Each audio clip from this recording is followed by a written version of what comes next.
welcome back to the channel. Today's gonna be a quick video. I haven't done one in a while and I want to get back on it. Today we're adjusting door gap on an old 84 square body. So stay tuned and let's get started.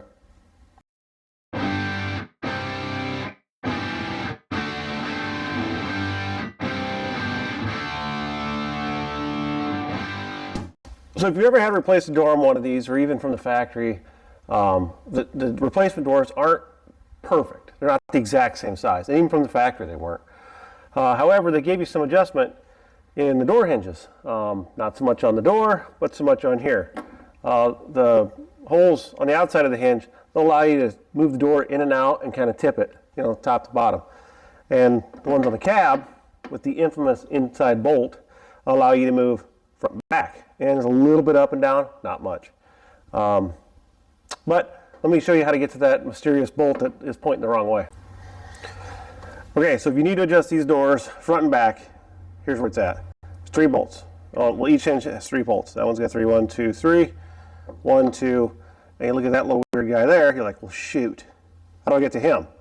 Well, the easiest way is just take the glove box out. There's 4 screws across the bottom, and then if you get up in here, don't know if I can get you there. So much junk.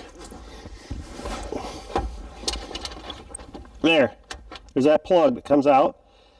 You may have a wire going through it or not, so it's misleading. I think that's for the actual dome light, but that bolt is right inside there. You use a really long deep well. It's 9/16, you can get them out. So after you get your door off, or maybe it's already off, I don't know, but you're going to want a point of reference. So what I do is I put tape and I draw a line where it's at. So it gives me reference up, down, front, back. And so I can mimic the same thing on the other hinge. So it should be pretty close. And honestly, between that and then loosening these dust on the door, it's about all it takes. So the thing to remember about adjusting these doors, they take time. Some will take 5 minutes, some will take 5 hours. It's just a lot of fidgeting. Some doors are just made better than others. And some cabs are made better than others. It's just how the parts go together. They really weren't that tight as far as fitment early on, so don't be surprised you got to spend a little time.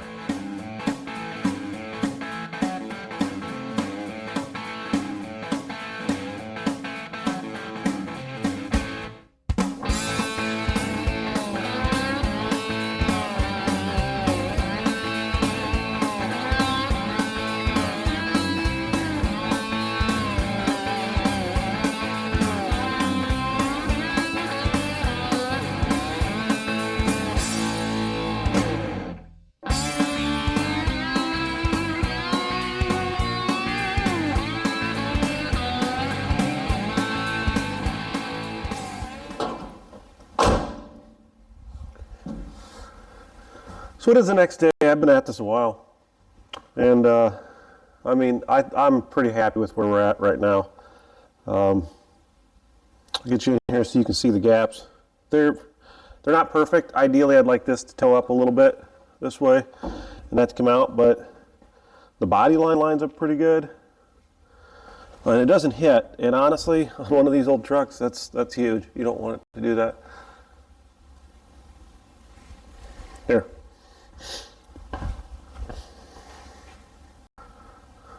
So here's the gaps. Like I say, it's a little wider here, and it gets pretty tight when you get down here. I don't like this, it's pretty close, so we'll probably move the door that way and tilt it. Front fender body line looks decent. It's coming along pretty good.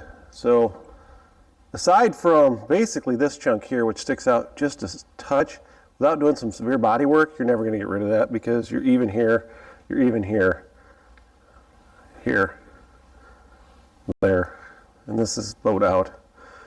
So there's not a lot you can do. So that would have to go in, and that would have to come out. So I'll keep at it anyways. It's not the end of the world, just a lot of fidgeting. But again, with these adjustments all on the hinge, you can use some shims in between the hinge and the door. But that's about it. So let's wrap it up with this video, guys. Thank you for watching. We'll see you next time. And remember, like and subscribe.